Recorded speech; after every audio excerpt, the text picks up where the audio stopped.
Bueno, antes que nada, saludarles, señoras y señores, pero agradecer a La Voz de Liébana y a Enrique y a Marieta y a Teresita y a toda la organización, pues que nos hayan permitido encontrarnos aquí en Liébana. Dejando de lado los ditirambos de Enrique, yo empecé con esta concreta situación, o el documento este, el número 23 del cartulario de Santo Toribio, a raíz de que Cristian Settipani, en el año 2002, lo rescatara del olvido al que lo habían condenado Luciano Bagó, digo, y el maestro Sánchez Albornoz. Luciano Barro, digo, al referirse no solo a las cantabristas tesis y a la versión que del documento dio en su día Ildefonso Llorente, que era de aquí, claro, sino incluso luego a Cotarelo dijo, no se trata de un documento, una doctrina que se base en un documento fiable, ni que haya seguido criterios científicos sobre el modelo. Sobre Sánchez Albornoz, yo he visto al maestro interrogado sobre esta cosa en Argentina, en un blanco y negro, diciendo que era una melonada de Cotarelo Valledor. Y luego, peor, fue lo de Sánchez Belda en el año 48, cuando hace la versión suya, en la que directamente expurga el documento. Pero yo no he visto, aparte de algún comentario general, como los de César García de Castro, de que bueno, se trata de documentos hechos muy tardíamente para justificar la fama del monasterio, no he visto ningún argumento de peso para descartar el documento, sobre todo tal como quedó una vez hecha la restauración por el Archivo Histórico Nacional en el año 1973. Yo, con la primera versión que descargaron, hice una interpretación del documento, de la que me tengo que desdecir parcialmente, porque hay veces que con malas copias ve uno lo que quiere ver más que lo que está en los documentos, y con la última he variado un poco la posición que he venido sacando de esta carta 23, que está en el folio 11 y 12, perfectamente integrada y sin ningún resalte especial como para darle esa relevancia que diría César García de Castro o los autores que proponen que es una falsificación tardía. Sabemos, el estudio codicológico es muy bueno el que hizo en su día, sobre todo desde el año 73, del Archivo Histórico Nacional, que se hace el documento entre 1309 y 1316 a instancias del abad Toribio, que como tenía todos los documentos deshechos lo que le quedaba, porque previamente había habido una requisitoria regia para entregar los documentos originales y se habían quedado con unas copias que estaban descontextualizadas, volvió a ordenar que se recogieran todos los documentos. Evidentemente es un documento del siglo XIV, está en letra del siglo XIV, se lee bastante bien, aunque tiene unos espacios, unos desvanecidos, otros raspados, hay un raspado, y hay otros en blanco que probablemente era porque no entendieron lo que había allí y dejaron el espacio para ponerlo. Pero les avanzo que mi análisis, que ya yo creo que era Luciano Barrodio el que decía aquello de que los juristas éramos, los historiadores del derecho, una peste para la ciencia histórica, ya les avanzo que el método que siguen los juristas, o que seguimos los juristas, es el método histórico-jurídico que ya iniciaron en España Eduardo Hinojosa. O sea, para nosotros hay una serie, todas las pruebas son admisibles y ya decidimos en el conjunto de la prueba, sin expurgar nada, qué es lo que es o qué es lo que no es, y siempre damos una sentencia, un veredicto sobre el documento, aunque tengamos que decir, uno en unión de otros ganaron una batalla, no se sabe dónde. Bueno, pues, pero hablamos de pruebas, como en un juzgado, como salen en las sentencias. Y ese sería un poco el apunte metodológico. Bueno, respecto de todos estos filólogos y cronologistas y grandes paleógrafos que han analizado en el pasado el documento, pues hay que tener en cuenta que son unos grandes desconocedores de la historia del derecho. Entonces, los cartularios, en principio, son documentos que están basados en la doctrina jurídica la romana y específicamente en este caso la visigoda, sobre el título y el modo de adquisición de los bienes. Y no van por orden cronológico estrictamente, van por el orden de los fundos más o menos colindantes y por la tradición de unos propietarios a otros. En los documentos más antiguos, claro, si realmente parece que refleja la realidad de un documento visigótico anterior, pues habría seguido el orden, el cartulario, reconstruido más o menos, según el buen saber y entender, del siglo XIV, de esos fundos. Y parece que es así si examinamos jurídicamente, por ejemplo, la carta que antecede esta, que es un juicio del año 800, una sentencia del año de conformidad del año 867, dictada por el rey Alfonso III, su hijo probablemente Fruela, un tal abad Sandino, Senodinus, ante una reclamación que hace Sisnando, que era de Cosgaya, pero que en esa fecha ya era el obispo de Compostela, a través del abad Salamirus, para quitarle unos bienes a unos posesores ilegítimos que tenían. Es una sentencia que no tiene nada que ver, porque se refiere a unos bienes en San Julián, que debe ser en la zona de Argüébanes, en Santo Adriano, perdón, que es Argüébanes. La anterior se refiere a unos bienes que están en Congarna, y es de Salvador Bundisalviz, y es del año 1048, y las siguientes son del conde Munio Gómez, que ya lo situó más o menos perdido ver que el conde Gómez es este, en una confirmación de varios documentos en el que el más moderno es de 965 y hay otros documentos que están vinculados a él, que son de 962, 990, etc. Entonces, este documento aparece descontextualizado, está mutilado, pero parece que no se le puede vincular, porque se refiere a bienes en una extensión supuestamente más amplia. Y, aunque está mutilado, le falta el protocolo, le falta el escatocolo, y le falta sobre todo lo que yo creo que es el título del documento que se le da en el documento anterior. Porque en el documento anterior, en la sentencia del año 867, se está refiriendo en realidad al documento número 3 del tumbo de Santiago de Compostela, que es donde Alfonso III, es un documento que en principio incluso los más escépticos, a pesar de que el original ha desaparecido, y de las críticas de la doctrina francesa al respecto, el documento de 3, Alfonso III le dona la sede compostelana y al concreto al obispo Sisnando, que había sido su capellán y que era de Cosgaya, le dona todos los bienes que, además sistemáticamente en el tumbo, como no podía ser menos, porque es como un libro del registro de la propiedad, pero de época visigoda. Le dona todos los bienes que Alfonso II, que son las cartas inmediatamente anteriores a las que hace Alfonso III en el tumbo de Santiago, le dona todos los bienes que su tío, don Alfonso II el Casto, que es el titular anterior, había obtenido en juicio de su bisabuelo Pelayo. Y incluye la villa de Tenellana. Ahora les da por leer Tenciana, les da por leer Tenciana, donde pone Tenellana claramente, y Tiñana, que es esta iglesia que pongo ahí, pues claramente sería el fundo donado. Entonces, pues esa es una de las razones que apoyan la verosimilitud del documento del siglo XIV, lo que no quiere decir que el original copiado fuera verdadero o no. Pero hay alguna otra cosa como esta, y es un germanismo imposible de falsificar. En el siglo, se calcula por el Archivo Histórico Nacional, en esto lo hace muy bien, que los documentos que se trasladaron y que ocasionaron el desbarajuste en el convento de Santo Toribio se trasladaron en 1256. Y esos documentos se perdieron en el archivo real, pues se quemaron o aparecerán algún día, Dios mediante, quién sabe.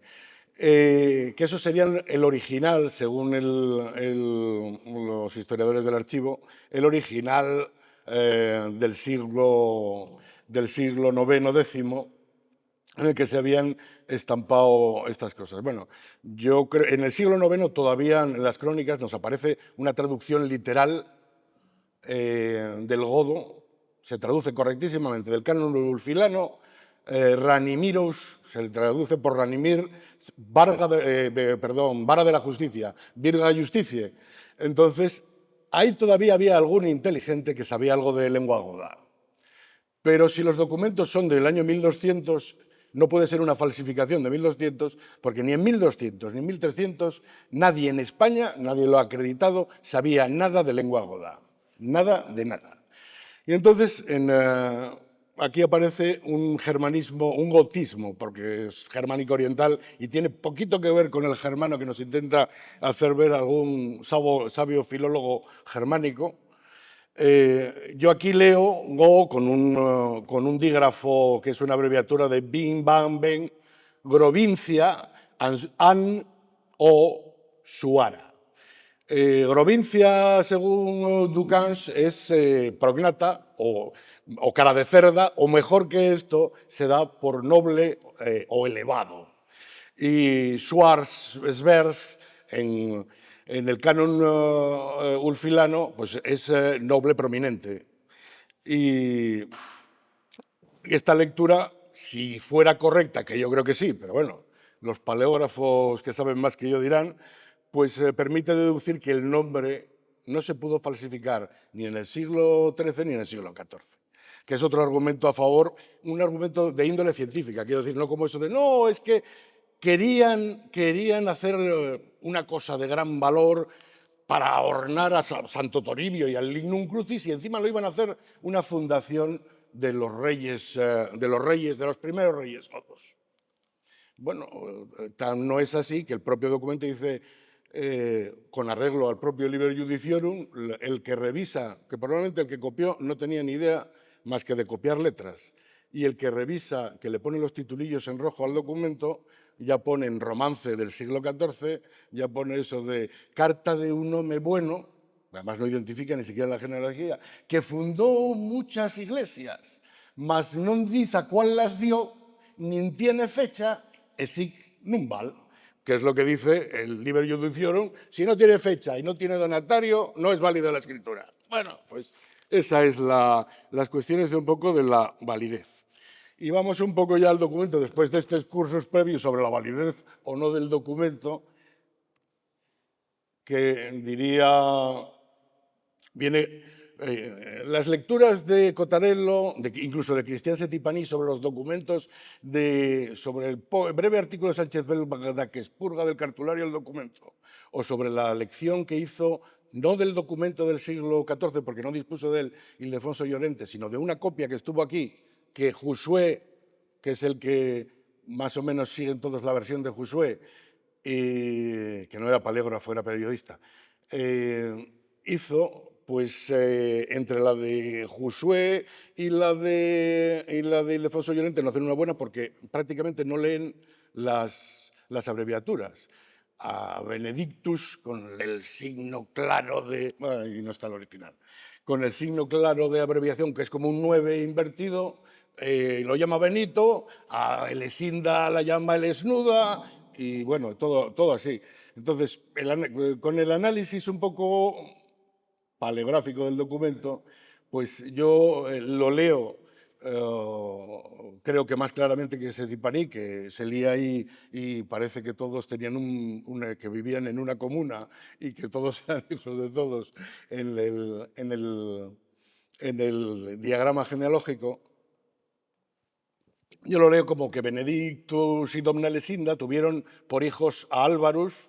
Álvarus es un nombre godo, nobleoso probablemente, Divigra, que yo creo que es un tratamiento, y Osicia, que es un nombre acreditado ya entre los Osita, entre los anglosajones en esas mismas fechas. Hay una santa ya en el siglo VII que es Santa Osita. Álvarus construyó muchas iglesias, San Cristóbal en Cesarea, Bueno, aquí los de La Voz de Liviana dicen que lo han identificado. Josué también decía que lo había identificado. Puede que sea Cesera. San Esteban, yo leo Cavas por el dígrafo. San Esteban en Cavas, que no sé dónde será San Esteban y Cavas, aunque algunos por aquí dicen que es la Ermida. San Juan en Arcovia, que tampoco tengo ni idea. Leocadia, yo leo Urbes, porque van el signo de abreviación y el dígrafo, pues yo creo que el parecido infinito y el dígrafo, o sea que yo leo Urbes. Consagrará las demás en cajeito, que puede ser perfectamente cahecho aquí, y por escritura a su primo carnal, sobrinus, un primo hijo de su madre. Hijo de su madre no, de un hermano o de una hermana de su madre. Le dio, dice, dúas partes. En latín jurídico del periodo, nosotros sabemos que dúas partes se refiere a 2/3 y dimidium a la mitad. 99% de los casos, si se va a una de las monografías antiguas de García Gallo, que lo tiene muy estudiado, está más claro que el agua. O sea que si le dio 2/3 partes, el documento que dio es anterior a la publicación del Liber Judiciorum, que se publica en el año 654, porque a partir de ahí Recesvinto hace una de las juzgadas muy suyas de que intentar quedar bien con todos, pero arrimar las cosas a su sardina, y como hasta ese momento la pelea había sido si los 2/3 se los quedaba el socio godo o se los quedaba el socio romano, lo partió y dijo, no, a partir de ahora por mitad, y se acabaron los líos. Bueno, pues de sus dos hermanas de doble vínculo, de Álvaro no habla más. Lo que pasa es que se puede leer en lugar de sanctum, sancturum, porque ponen más letras de las necesarias para sanctum en las abreviaciones. Y si consagró, pues sería obispo, ¿no? Pero bueno, y entonces eso ya me justifica para no hipotetizar mucho más, por lo menos en este momento, y pasar a su otra hermana, Osicia, que dice, a ver, Osicia, que es la hermana pequeña por el orden inicial, aunque se refiere a ella antes que a Divigra al desarrollar el documento. Entonces dice, Osicia por entonces, y yo interpreto que es por entonces por la época de la donación, tuvo 2 hijos, Fredisclua es un nombre godo bastante claro, y Nonato, que yo puedo interpretar más bien que un parto por cesárea como nonatus, y lo relaciono entonces con la vita de San Fructuoso. Nonatus, esos 2 hermanos de doble vínculo. Luego más abajo nos vuelve a aclarar precisamente su bisnieta quién es el primer marido de esta señora, Fredisindo, y cuál es el segundo, que es el Sabaricus Sabarico de esta genealogía. Y después dice, ahora, según mi lección, la que vimos antes, Grovincia o Suara, solo uno, Fabila, Faulne, a ver si lo tenemos por aquí, en algún lado. A ver, esto, ya me estoy yendo mucho por Álvarez antes de tiempo.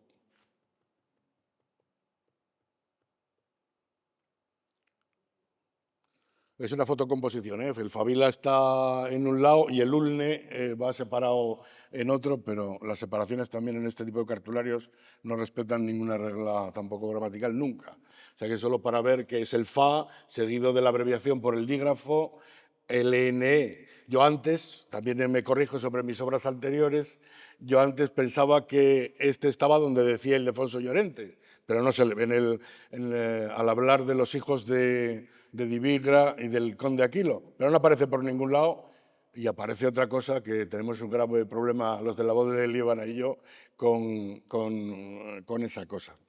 Lo voy a tener por aquí.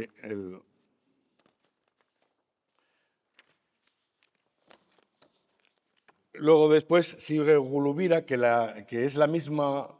El documento Osicia la llama dubitativamente, que dicen los paleógrafos, la llama a Osicia Ositia y Osicia sin más. y a Gulvira Gelvira. Es la misma persona, solo que llamada inconsistentemente en el documento, como ocurre tantas veces en documentos de esta época, que es otro nombre. Gelvira es Ilduara, como la mujer de Ilduam de Gundemaro en Godo, ¿no? Y después de esto hay un espacio desvanecido que habla de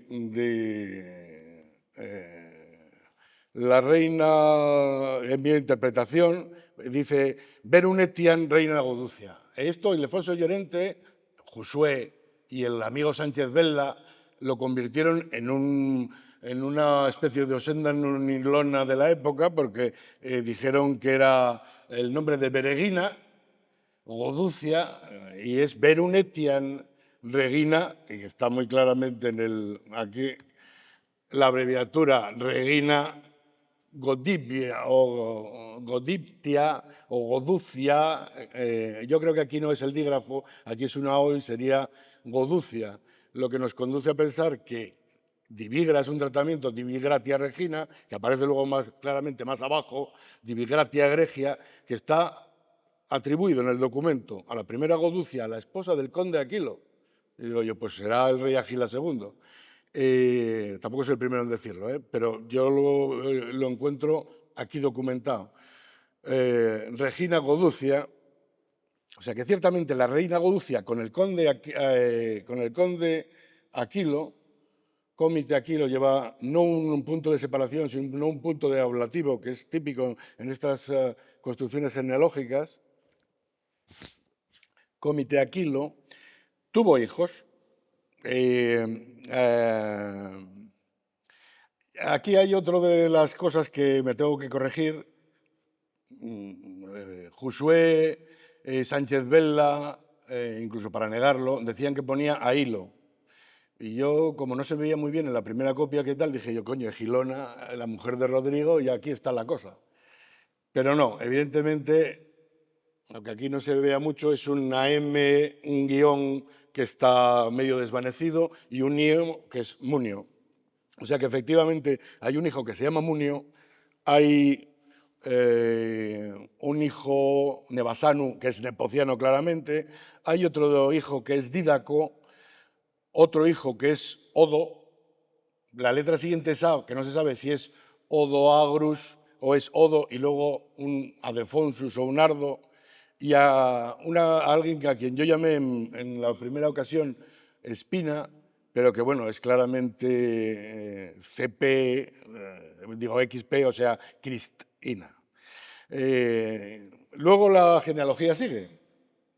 La genealogía sigue y habla de Dídaco, que cuando tuvo Dídaco hijos fueron Pedro y Fruela. Nótese que estamos hablando de una genealogía supuestamente de Pelayo, pero que es la genealogía solo de Pedro de Cantabria, por la posición sistemática, porque está cortada al final. Pedro y Fruela, ¿y cuándo? Y ahí está el espacio desvanecido. Parece fácil interpretar que cuando tuvo hijos, tuvo a los siguientes. A Fruela, que sería el hermano mayor, Fruela de Cantabria luego, el que mandaba aquí cuando faltó Pedro.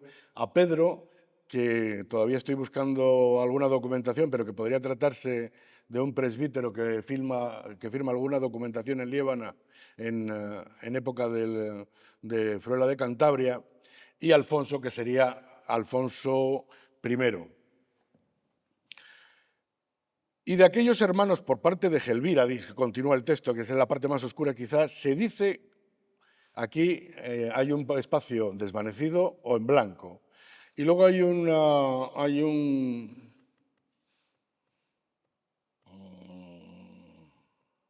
A ver.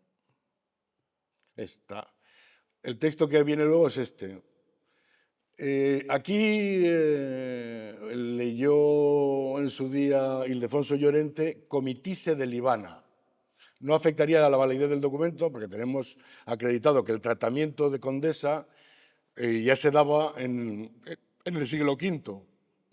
Agripina, la mujer del conde de Narbona, es la que da Comitise es la que da unas limosnas para construir una iglesia en unión de otros magnates de la provincia romana en aquella época. O sea que eso, que lo ha utilizado algún notable historiador para decir que solo con eso se invalida el documento, pero no, con eso no se invalida nada. Yo, después de lidiar con algún paleógrafo, aunque inicialmente había leído Etiam Dicitur, me dicen que como, sí, que muy bien, pero que me falta la primera, que sí me falta, digo yo, pero es que estaría arriba. Y me dicen que no es muy usual y que este, en cambio, por estadística, debería ser, que lo que vale para un texto genealógico, Accipere Dicitur Libana. En cualquier caso, Josué leyó Froilane Libana, extrayéndolo de los dos documentos que leyó, lo que sería muy interesante y además concordaría cronobiológicamente con la mujer del luego rey Fabila. Pero aquí lo explica, y destego divigra egregia, o sea, yo, divigracia egregia, que no puede ser la primera porque está diciendo luego que es hija de Gotina y de Froilán, de Gotina de Froilane. Y aquí se sacó otra pila de nombres Ildefonso Llorente, incluso Sánchez Velda, Divigra, Egetina, yo creo que no es Egetina, es egregia, que es la abreviatura normal de egregia, y es divigracia egregia, que es el tratamiento propio, egregia desde luego claramente, de la mujer de un rey, de un duque, de un gobernante provincial, si lo queremos estirar mucho. De Gotina y Froilane teorum germanos, o sea que yo he obtenido todo esto como hija de Gotina y de Fruela, así como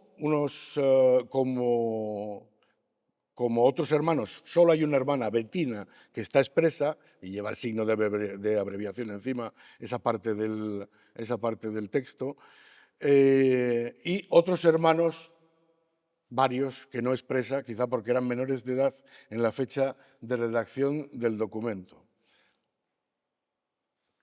Y termina el documento diciendo que Osicia tuvo de marido a Fredisindo, luego tuvo a Sabarico, que hizo muchas iglesias a consagrar, entiendo yo, por El Salvador en el Abra, consagrando Santa María en Leveña, Eulalia consagrar por El Salvador en Caín y San Juan que consagrará a San Sebastián en el río Sobres, que casi todos están conformes en que es el río Deva. Y termina abruptamente con un Santa María siempre virgen que no coincide con otras advocaciones levaniegas de Santa María y que podría ser el mismo santuario de Covadonga o no. Vamos, eso ya es una arriesgadísima conjetura, pero que termina así. Consecuentemente, con esta lectura del documento, pues yo he variado un poco mis conclusiones de apuntes sobre el rey Pelayo, en el que hay una parte claramente histórica, que es de duda pura, una parte de comparación contextual de lo que pasaba en Aquitania y en el resto de España en la época, y una parte de, siguiendo a Setipani, de identificación genealógica de todos estos individuos. Pues la identificación debería empezar luego ya, claro, porque los hijos los tenemos muy, muy claros, los hijos de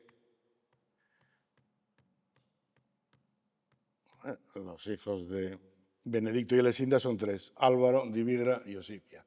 ¿Hay algún Álvaro por ahí perdido con el que podamos identificar que coincida con los hitos que hasta el momento parecen jurídicamente irrebatibles, que es que se refiere a una donación del año anterior al año 654? Solo hay un Álvaro en toda la historia visigoda conocida que fue obispo de Caliabria y que nos consta en el Concilio de Mérida del año 666, como el más joven de los obispos.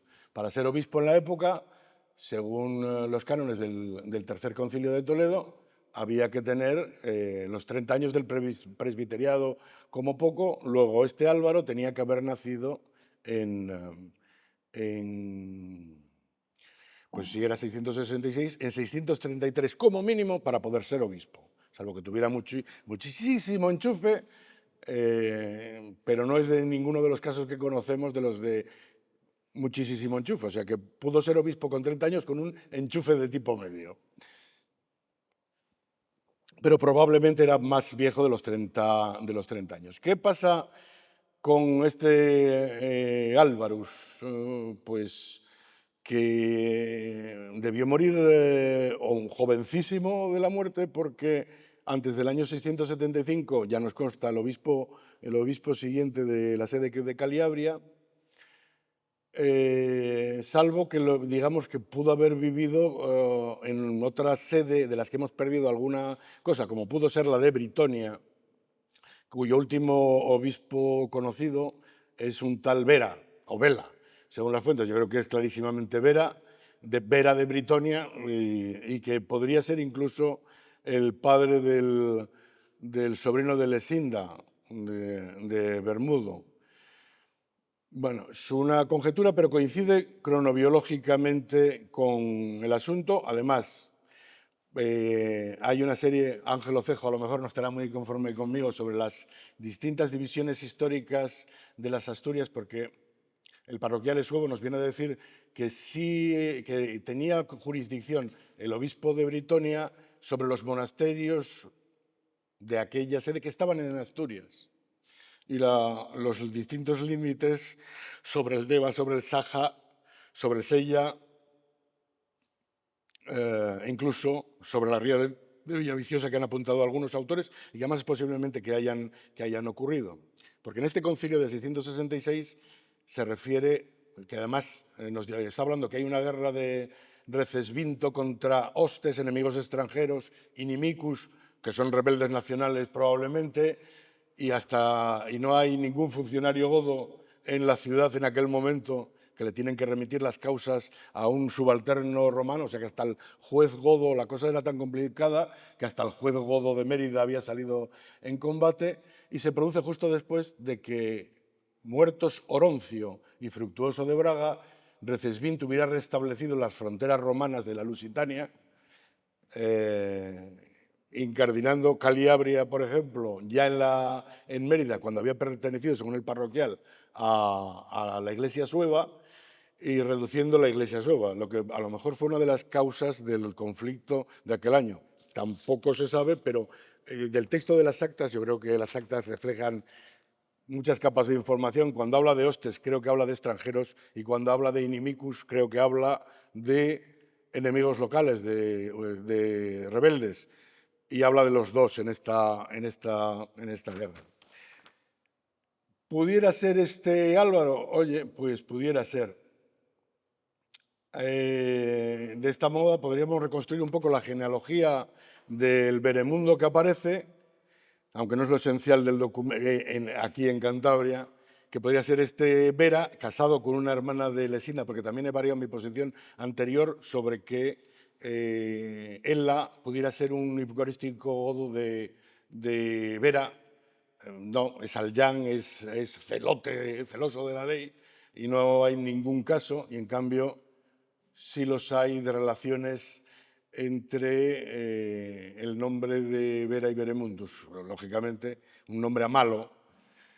Y he puesto a Elesinda en teoría como hija de un aliado de Nepociano, Gonderes, absuelto en el año 638 de los delitos capitales de falsificación y traición contra el rey Sisenando, que podría ser el aliado del hispano-romano Nepociano, supuesto padre, que podría ser el padre de Benedicto, y estrecho aliado de Chindasvinto, porque Chindasvinto consiguió en 638, seguro, eso yo lo tengo por seguro, que su hijo Recesvinto fuera absuelto de haber hecho un delito de falso testimonio contra el obispo Marciano de Écija en favor de Avencio. Vamos a algo menos problemático, como es Osicia. Bueno, Osicia, claramente, Osicia es hija de estos dos, de Nepociano, de Benedicto y de Elesinda, pero se casa dos veces. Y el primer matrimonio es con un tal Fredisindo. que podrá ser o no, pero a mí me suena que por las fechas del Liber Judiciorum de la publicación va a ser Froya, el rebelde, que yo creo que era un medio hermano mayor de Recesvinto, y que fue ejecutado cruelmente, según reconoce Eugenio de Toledo, después de pasado el Adviento del año 653, cuando Recesvinto no consiguió que los obispos le permitieran, conforme a la ley que había dictado su padre, no podía perdonar la vida de los rebeldes, salvo que los obispos en concilio dijeran que este señor sí puede ser indultado. Se negaron expresamente y dijeron todo lo más, consuélese el corazón de su viuda. O sea que se perdonó a la viuda de este, que yo creo que puede ser Osicia, y tiene dos nombres muy significativos, el Fredis Clua, que es un nombre godo de la zona de Septimania normalmente, y luego el Nononatus, que podría interpretarse, esto ya no es una cuestión histórica, es una interpretación, pero que la genealogía cuadra a esa cronobiología, podría cuadrar a otras, no cuadra con ninguna del cartulario del siglo IX ni del siglo X, y podría cuadrar con esta o con la interpretación general de que sí que contiene la genealogía de Pedro de Cantabria. Una genealogía que permitiría decir que efectivamente es de estirpe real, que es lo que luego se dijo de él. Nononatus, nacido en Nono, un lugar a 9 millas de la costa de Cádiz, donde Fructuoso de Braga intervino y consiguió que, evitando la política matrimonial del rey, que ya la conocemos por Fredegario respecto de su padre, el rey casara a Belis Nollis, en aquel caso a Benedicta, podía ser hermana de Benedictus, a Benedicta, con un gardingo que le había designado. Esto sabemos que ocurrió inmediatamente en el reinado anterior, en el reinado de su padre. Por eso yo interpretaba originariamente que podía referirse a hechos del año 642, pero yo creo claramente que estos hechos se están produciendo en el entorno del año 654, cuando Fructuoso de Braga inicia su periplo al sur y le impiden embarcarse para Oriente, o para Oriente decía el que iba. Y después viene la controversial lectura que ya examinamos antes, de si casada con un tal Sabaricus, que a saber quién era Sabaricus, pero podía ser uno de los gardingos, lo mismo que el compañero del conde Angelas, y probablemente pariente, porque Hilduara es un nombre que se relaciona, Hild Vera, se relaciona con los dos clanes, Hild, el del padre, y Vera, teóricamente el adoptivo de Osicia, el clan godo adoptivo de Osicia. Porque está claro que Álvarus era romano, porque se queda con un tercio de los dos. O sea que a pesar del nombre godo, y ahí es otra de las cosas que me ha hecho revisar mi posición, de que en la época todos los nombres godos señalan a un godo, no. En el siglo VII ya hay más casos, y no solo en este instrumento, en el que hay romanos que se quieren hacer de los godos y se ponen nombres godos. Incluso hay romanos que se ponen nombres godos y que son medio adoptados o adoptados completamente por familias godas. Este sería el caso de Grovincia Suara, que tiene un nombre que yo creo que está claramente en el documento traducido del godo. Grovincia en latín, que en la época según Ducans, aquello de cara de cerda, digo, prominente. ¿Y cómo se llamaría la hija de un Sabaricus? Una hija de Sabaricus con el primer tema, Svers, pues el femenino, Suero, sería el nombre, por eso Suara, medio latinizado, el nombre Grovincia o Suara. Pues yo creo que está bastante claro. El siguiente me parece que está bastante claro que era Fabila. Jean Preloc, tan avalado Jean Preloc, sostiene que ninguno de los reyes de Asturias ni de Cantabria tiene un nombre godo acreditado en la época anterior. Bueno, porque se salta todos los concilios y toda la interpretación. Vamos, hay un Fabila, que es el 14º que firma como conde y prócer en el concilio del año 653, precisamente. Claro, lo han querido convertir en Fandila, pero es que no hay ningún Fandila en godo, pero Fabila sí. Y Ofila, el que firma en segundo lugar y como más importante, que Follmer lo identificó en su día como hijo de una sobrina de Braulio de Zaragoza y de no, bueno, Ofila estaba casado con una sobrina, perdón, de Braulio de Zaragoza, lo hace hijo legal de Atanagildo, no lo hace hijo biológico, lo hace hijo legal de Atanagildo, aunque lo hace hijo de, aunque él lo cree hijo de Leovigildo, y esposo de esta, y padre luego pues de alguno como Sabarico, por ejemplo. Su hermano Estéfano sería el padre de San Ildefonso y él sería el padre de Eugenio de Toledo, según Federico Volmer. Pero quiero decir que los nombres sí están acreditados. Luego, salvo los Aurelios, que extrañamente están documentados en el Tesoro de Torre Don Jimeno como donantes de determinadas piezas de la Basílica Rufina, donde teóricamente mataron a Abdelaziz, son nombres todos germánicos. Alfonso, como Ildefonso es una corrupción, de Gilfonsa o Atalfonsa, que son noble o auxilio guerrero. Pues Fonsa es además uno de los 5 magnates godos que firma, en primer lugar, tras el prócer, o sea, el único que es pariente directo del rey Recaredo, que yo quiero leer Cusinus como Chindasvinto, y Fonsa es el siguiente. Chindasvinto sería un hermano legal de Recaredo en derecho godo, porque sabemos que Recaredo, además, se hizo adoptar, eso dice Juan de Víclara, por Goswinta, aunque ya era hijo legal de Goswinta, por una ley de Leovigildo que extrañó mucho a los juristas y nunca le dieron mucho valor, que es la de la permanencia de los hijos de un matrimonio anterior del cónyuge vínubo en casa de la nueva mujer legítima, que luego la deroga después precisamente de la guerra con su hijo Hermenegildo. No sé si nos estamos perdiendo. Gelubira, que sería la hija menor y que se va a casar con su primo carnal Dídaco. Ya vimos antes lo de la Regina Goducia, que veo yo, el cómite Aquilo, que es extraño que a ninguno de los varones la redactora del documento le da más tratamiento que el de Conde. Y en cambio, Domnas, si el documento efectivamente es del siglo VIII, pues Domnas son las reinas.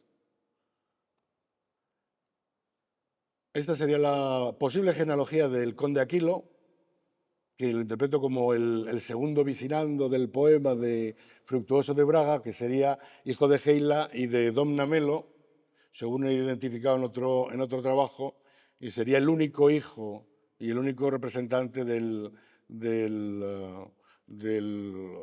la rama de San Fructuoso, que al que encomienda Adolfo, el tercero de los que firman el concilio de 653, probablemente alrededor del año 642, cuando podían peligrar sus vidas, ¿no? Este Geila era hermano del rey Suintila, y yo creo que eran hijos los dos de Recaredo y Clodosinda de Austrasia. Bueno, Munio, ¿qué podemos decir de Munio? Pues hay un tal Mamulus, obispo de Córdoba, que podía identificarse, pues no lo sabemos. De Nepociano, pues hay un nepociano obispo de Tarazona que pudo además capitular ante los árabes, porque sabemos que además la comunidad pervivió bajo la ocupación musulmana.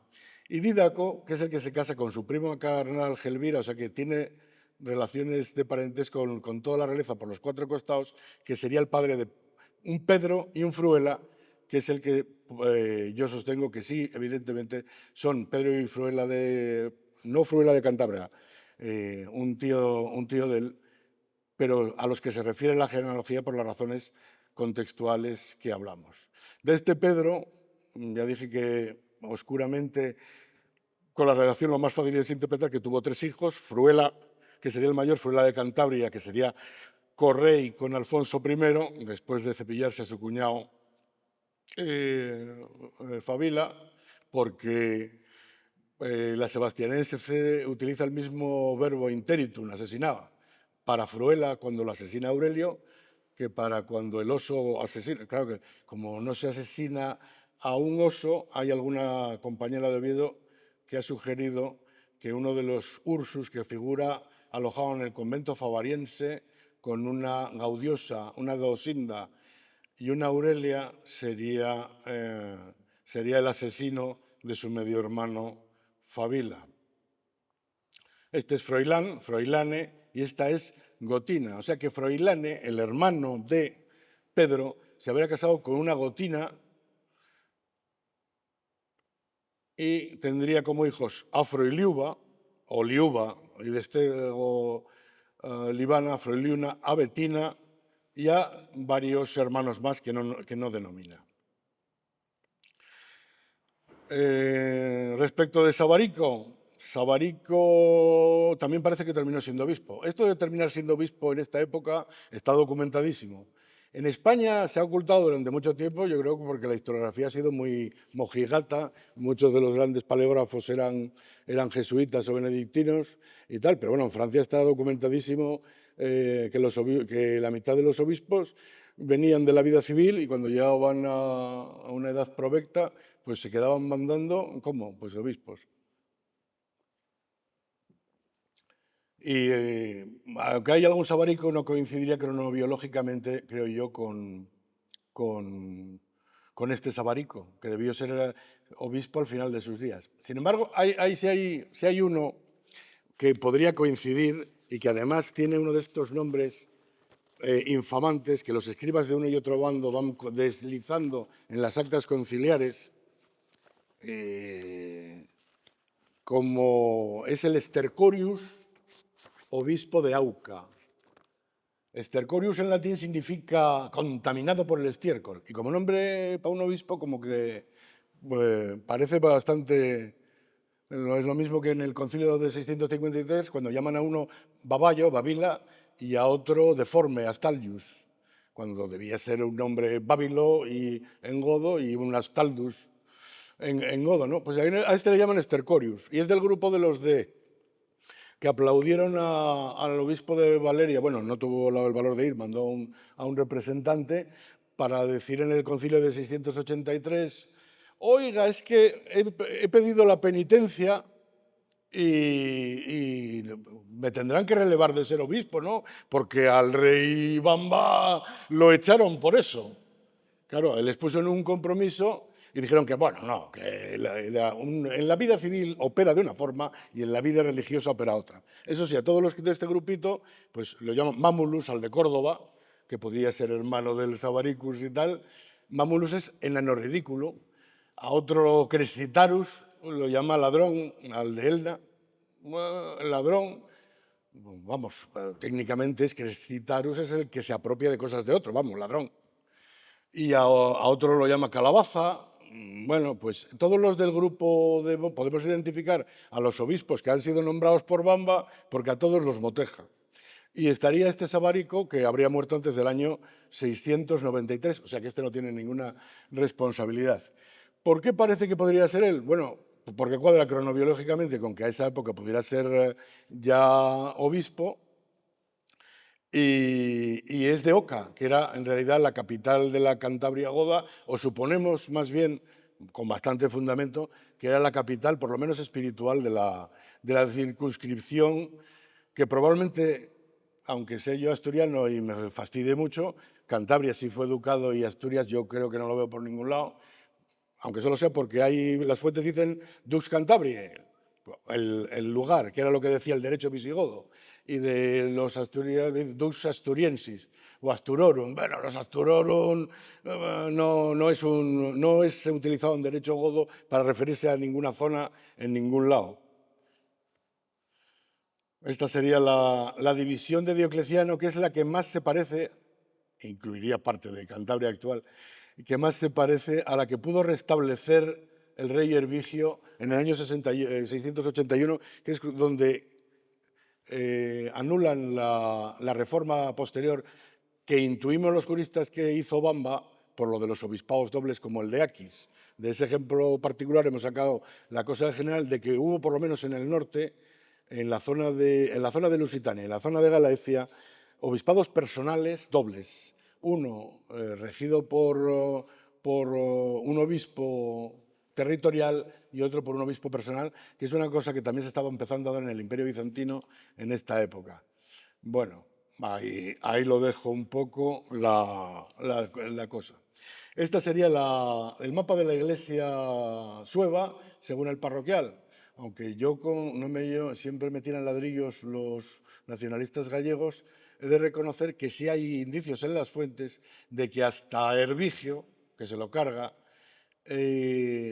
totalmente, el reino suevo permaneció organizado de alguna manera parecido como las fuentes nos señalan que pasó con el reino de Burgundia bajo los francos, aunque solo fue en cosa eclesiástica y en guarniciones y tal. Bueno, es una posibilidad. Aquí está lo que leyó Josué, Froilán en Libana, y ahí lo dejo. En la época, en la genealogía, esto nos daría para decir que la redactora del documento es la mujer de Fabila, que Betina puede que sea la mujer de su primo Fruela de Cantabria, y que el documento cronológicamente podría encuadrarse efectivamente hacia el año 737, que sería el utilizado posteriormente en juicio y del que nos falta la genealogía de Pelayo y algo más, está evidentemente caducado, pero que cuadra con ser sistemáticamente un documento que va detrás de la sentencia de 7 de diciembre de 867. Y por no seguir con este rollo macabeo, les dejo a ustedes que me pregunten algo si quieren y aplausos no pido, pero bueno, que no me tiren ningún ladrillo. Muchas gracias.